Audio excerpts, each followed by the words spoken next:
Deseado de todas las gentes, capítulo número 27. Puedes limpiarme. La lepra era la más temida de todas las enfermedades conocidas en el Oriente. Su carácter incurable y contagioso, sus efectos horribles sobre sus víctimas, llenaban a los valientes de temor. Entre los judíos era considerada como castigo por el pecado y por lo tanto se le llamaba el azote, el dedo de Dios. Profundamente arraigada e imposible de borrar, mortífera, era considerada como un símbolo del pecado. La ley ritual declaraba inmundo al leproso, como si estuviese ya muerto. Era despedido de los habitantes de los hombres. Cualquier cosa que tocase quedaba inmunda y su aliento contaminaba el aire. El sospechoso de tener la enfermedad debía presentarse a los sacerdotes, quienes habían de examinarle y decidir su caso. Si le declaraban leproso, era aislado de su familia, separado de la congregación de Israel y condenado a asociarse únicamente con aquellos que tenían su misma suerte. La ley era inflexible en sus requerimientos, ni aun los reyes y gobernantes estaban exentos. Un monarca atacado por esa terrible enfermedad debía entregar el cetro y huir de la sociedad. Lejos de sus amigos y parentela, el leproso debía llevar a la maldición de esa enfermedad. Estaba obligado a publicar su propia calamidad, a rasgar sus vestiduras y a hacer resonar la alarma para advertir a todos que huyesen de su presencia contaminadora, el clamor inmundo, inmundo, inmundo, que en tono triste exhalaba el desterrado solitario. Era una señal que se oía con temor y aborrecimiento. En la región donde se desarrollaba el ministerio de Cristo había muchos enfermos tales a quienes les llegaron nuevas de la obra que él hacía y vislumbraron un rayo de esperanzas. Pero desde los días del profeta Eliseo no se había oído nunca que sanara a una persona en quien se declarara esa enfermedad. No se atrevían a esperar que Jesús hiciese por ellos lo que por nadie había hecho. Sin embargo, hubo uno en cuyo corazón empezó a nacer la fe, pero no sabía cómo llegar a Jesús. Privado como se hallaba de todo, trató con sus semejantes cómo podría presentarse el sanador, y además se preguntaba, si Cristo le sanara a él, ¿se rebajaría hasta fijarse en un ser de quien se creía que estaba sufriendo un castigo de Dios? ¿No haría como los falsos fariseos y aun los médicos, es decir, pronunciar una maldición sobre él y amonestar a huir de las habitaciones de los hombres? Reflexionó en todo lo que se había dicho de Jesús. Ninguno de los que había pedido su ayuda había sido rechazado. El pobre hombre resolvió encontrar al Salvador. Aunque no podía penetrar en las ciudades, tal vez llegara a cruzar su senda en algún atajo de los caminos de las montañas, o le hallase mientras enseñaba en las afueras de algún pueblo. Las dificultades eran grandes, pero esta era su única esperanza. El leproso fue guiado al Salvador y Jesús estaba enseñando a orillas del lago y la gente se había congregado en derredor de él. De pie a lo lejos, el leproso alcanzó a oír algunas palabras de los labios del Salvador. Le vio poner sus manos sobre los enfermos, vio a los cojos, los ciegos, los paralíticos y los que estaban muriendo de diversas enfermedades levantarse sanos, alabando a Dios por su liberación. La fe se fortaleció en su corazón, se acercó más y más a la muchedumbre. Las restricciones que le eran impuestas, la seguridad de la gente y el temor con todos le miraban. Todo fue olvidado. Pensaba tan solo en la bendita esperanza de la curación. Presentaba un espectáculo repugnante. La enfermedad había hecho terribles estragos. Su cuerpo decadente ofrecía un aspecto horrible. Al verle la gente retrocedía con temor, se agolpaba uno sobre otros en su ansiedad de escapar de todo contacto con él. Algunos trataban de evitar que se acercaran a Jesús, pero en vano. Él ni los veía ni los oía, no percibía tampoco sus expresiones de horror. Veía tan solo al Hijo de Dios, oía únicamente la voz que infundía vida a los moribundos. Acercándose con esfuerzos a Jesús, se echó a sus pies clamando, Señor, si quieres puedes limpiarme. Jesús replicó, ¿quieres ser limpio? Y puso la mano sobre él. Inmediatamente se realizó una transformación en el leproso. Su carne se volvió sana, los nervios recuperaron la sensibilidad, los músculos la firmeza, la superficie tosca y escamosa propia de la lepra desapareció. y la reemplazó un suave color rosado como el que se nota en la piel de un niño sano. Jesús encargó al hombre que no diese a conocer la obra en él realizada, sino que se presentase inmediatamente con una ofrenda al templo. Semejante ofrenda no podía ser aceptada hasta que los sacerdotes lo hubiesen examinado y declarado completamente sano de la enfermedad. Por poca voluntad que tuviese para cumplir este servicio, no podía eludir el examen y la decisión del caso. Las palabras de las Escrituras demuestran con qué urgencia Cristo recomendó a estos hombres la necesidad de callar y obrar prontamente. Entonces le apercibió y despidiéndole luego, y le dice: mira, no digas a nadie nada, sino ve, muéstrate al sacerdote y ofrece por tu limpieza lo que Moisés mandó para testimonio a ellos. Si los sacerdotes hubiesen conocido los hechos relacionados con la curación del leproso, su odio hacia Cristo podría haberlos inducido a dar un fallo falto de honradez. Jesús deseaba que el hombre se presentase en el templo antes de que les llegase rumor alguno concerniente al milagro. Así se podía obtener una decisión imparcial y el leproso sanado tendría permiso para volver a reunirse con su familia y sus amigos. Jesús tenía otros objetos en vista al recomendar silencio al hombre. Sabía que sus enemigos procuraban siempre limitar su obra y apartar a la gente de él.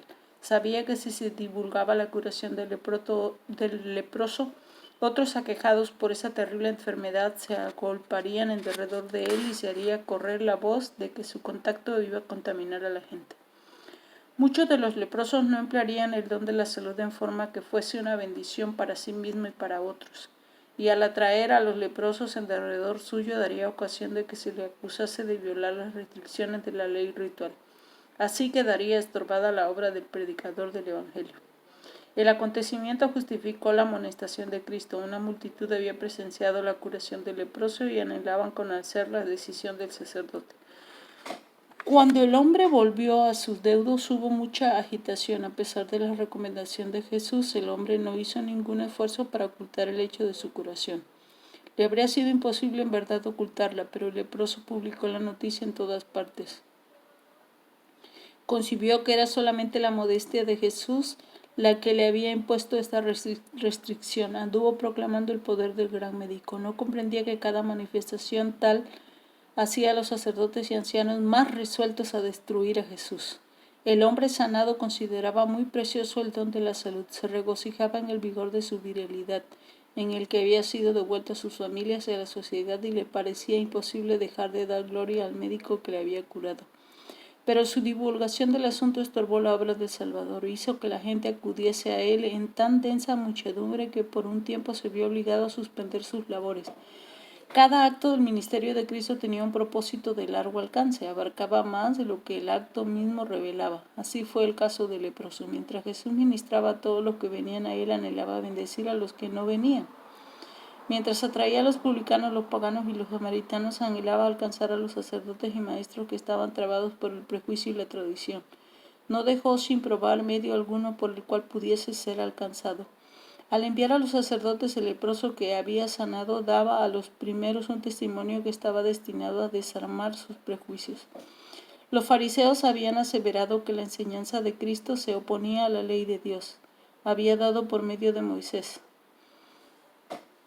Pero la orden que dio al leproso limpiado de presentar una ofrenda según la ley probaba que esa acusación era falsa. Era suficiente testimonio para todos los que estuviesen dispuestos a ser convencidos. Los dirigentes de Jerusalén habían enviado espías en busca de algún pretexto para dar muerte a Cristo. Él respondió dándoles una muestra de su amor por la humanidad, su respeto por la ley y su poder de liberar del pecado y de la muerte. Así testificó acerca de ellos: pusieron contra mí mal por bien y odio por amor. El que desde el monte dio el precepto: amad a vuestros enemigos, ejemplificó él mismo este principio, no volviendo mal por mal, ni maldición por maldición, sino antes por el contrario, bendición. Los mismos sacerdotes que habían condenado al leproso al desierto certificaron su curación.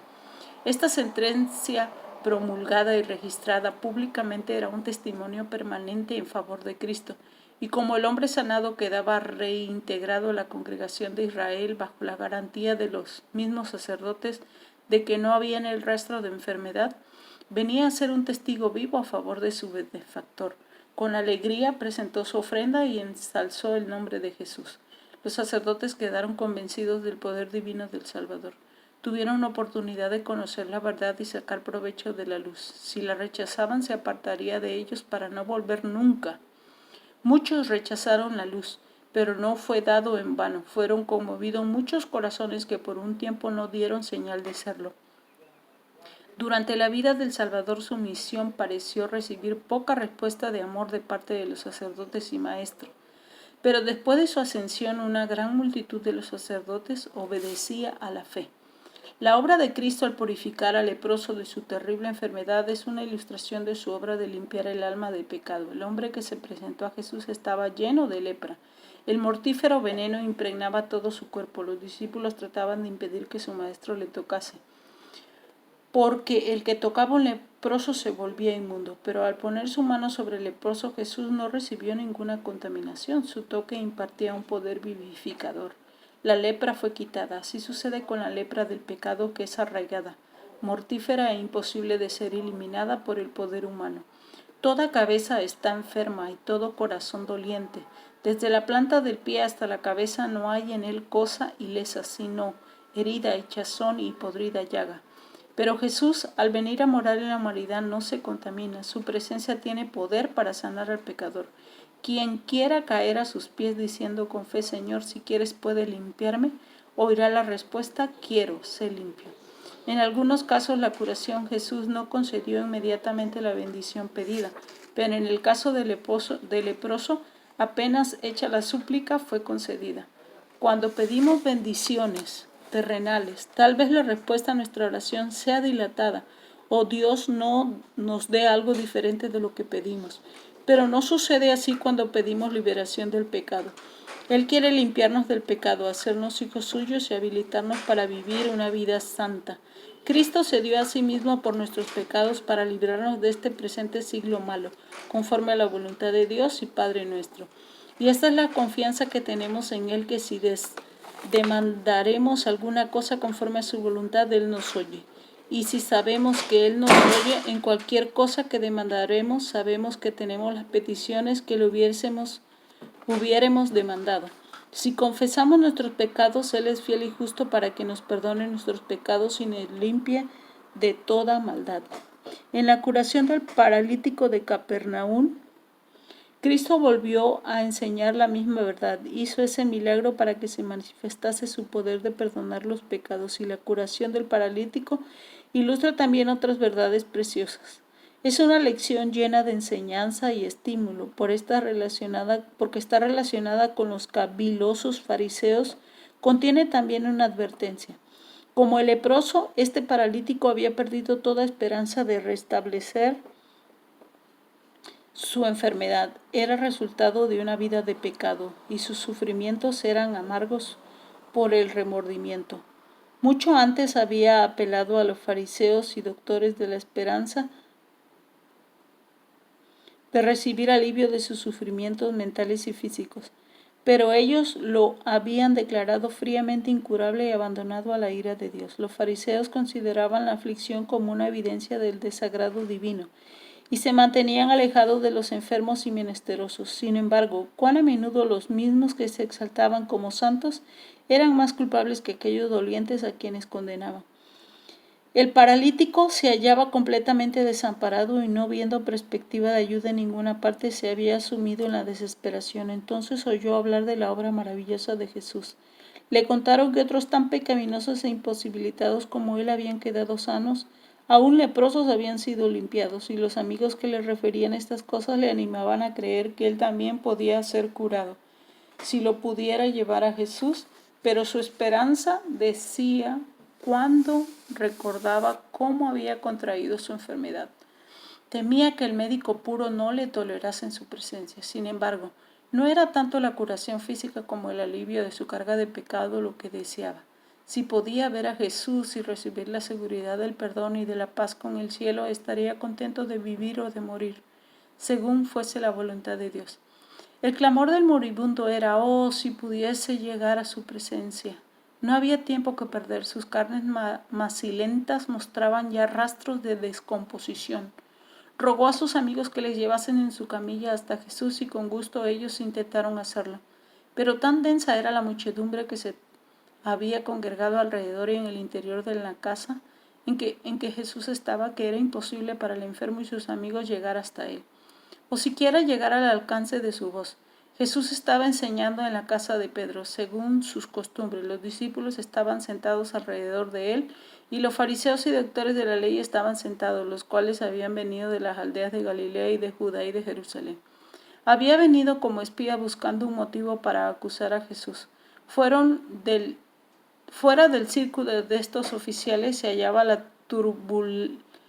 turbamulta compuesta de los ansiosos, los reverentes, los curiosos y los incrédulos. Estaba representada diversas nacionalidades y toda la escala social, y la virtud del Señor estaba allí para sanarlos. El espíritu de vida se cernía sobre la asamblea, pero los fariseos y doctores no discernían su presencia, no sentían necesidad alguna y la curación no era para ello. A los hambrientos hinchió de bienes y a los ricos envió vacío. Repetidas veces los que transportaban al paralítico trataron de abrirse paso a través de la muchedumbre, pero en vano. El enfermo miraba en derredor suyo con angustia indecible. ¿Cómo podía abandonar su esperanza cuando la ayuda que había anhelado durante tanto tiempo estaba tan cerca?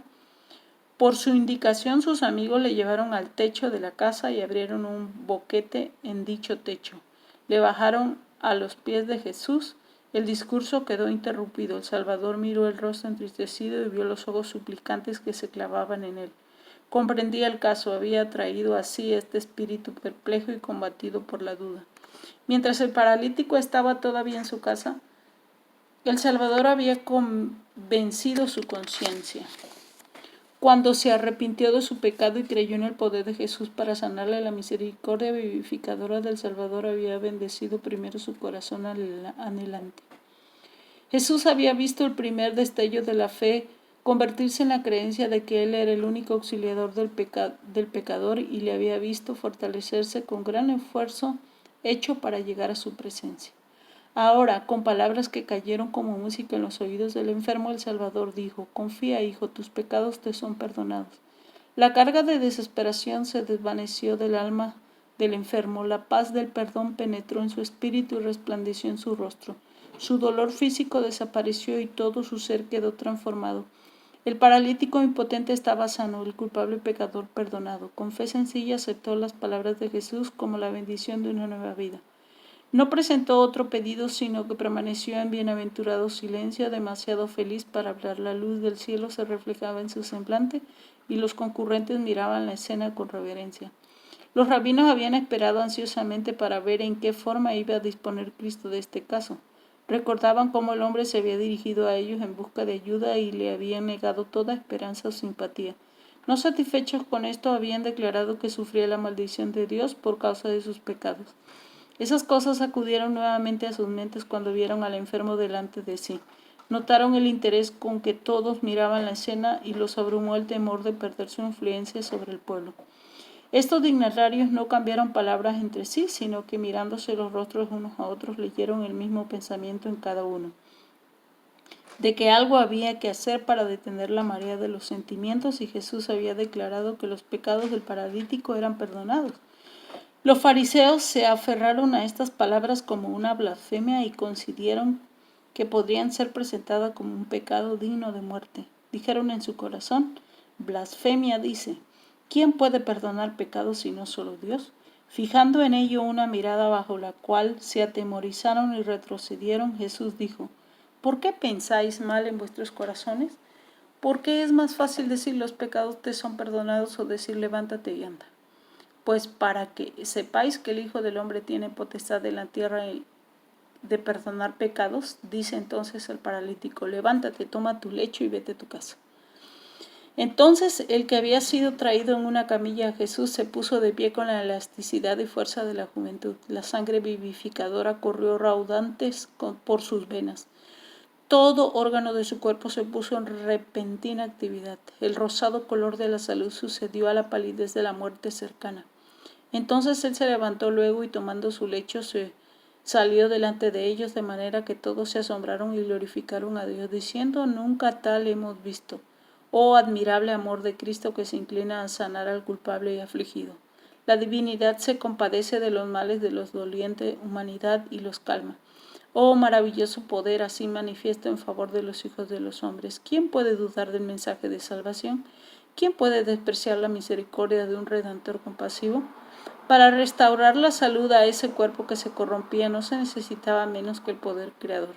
La misma voz que infundió vida al hombre criado del polvo de la tierra había infundido vida al paralítico moribundo, y el mismo poder que dio vida al cuerpo había renovado el corazón. El que en la creación dijo y fue hecho, mandó y existió, había infundido por sus palabras vida al alma muerta en delitos y pecados. La curación del cuerpo era una evidencia del poder que había renovado el corazón.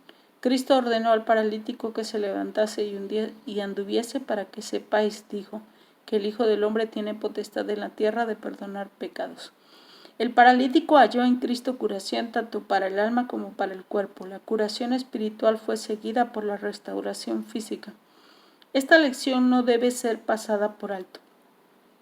Hay hoy día miles que están sufriendo de enfermedades físicas y que, como el paralítico, están anhelando el mensaje: tus pecados te son perdonados. La carga del pecado, con su intranquilidad y deseos no satisfechos, es el fundamento de sus enfermedades. No pueden hallar alivio hasta que vengan al médico del alma. La paz que él solo puede dar impartiría vigor a la mente y salud al cuerpo. Jesús vino para deshacer las obras del diablo. En él estaba la vida, y él dice: yo he venido para que tengan vida y para que la tengan en abundancia. Él es un espíritu vivificante y tiene todavía el mismo poder vivificante que mientras estaba en la tierra sanaba a los enfermos y perdonaba al pecador. Él perdona todas tus iniquidades, Él sana todas tus dolencias. El efecto producido sobre el pueblo por la curación del paralítico fue como si el cielo, después de abrirse, hubiese revelado las glorias de un mundo mejor. Mientras que el hombre curado pasaba por entre la multitud, bendiciendo a Dios a cada paso y llevando su carga como si hubiese sido una pluma, la gente retrocedía para darle paso. Con temerosa reverencia le miraba las circunstantes, murmurando entre sí: hemos visto maravillas hoy. Los fariseos estaban mudos de asombro y abrumados por su derrota. Veía que no había oportunidad de inflamar a la multitud con sus celos. El prodigio realizado en el hombre, a quien ellos habían entregado a la ira de Dios, había impresionado de tal manera a la gente que por el momento los rabinos quedaron olvidados. Vieron que Cristo poseía un poder que ellos habían atribuido a Dios solo. Sin embargo, la amable dignidad de sus modales estaba en marcado contraste con el porte altanero de ellos. Estaban desconcertados y avergonzados, y reconocían, aunque no lo confesaban, la presencia de un ser superior. Cuanto más convincente era la prueba de que Jesús tenía en la tierra poder de perdonar los pecados, tanto más firmemente se atrincheraban en la incredulidad.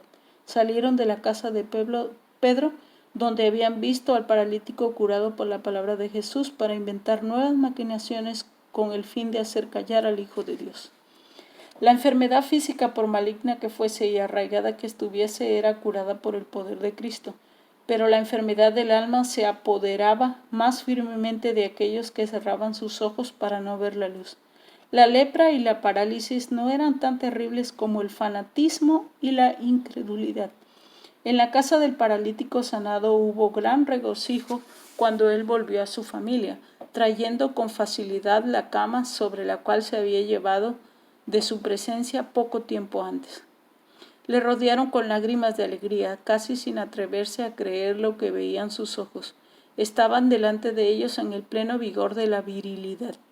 Aquellos brazos que ellos habían visto sin vida obedecían prestamente a su voluntad. La carne que se había encogido, adquiriendo un color plomizo, era ahora fresca y rosada. El hombre andaba con pasos firmes y libres.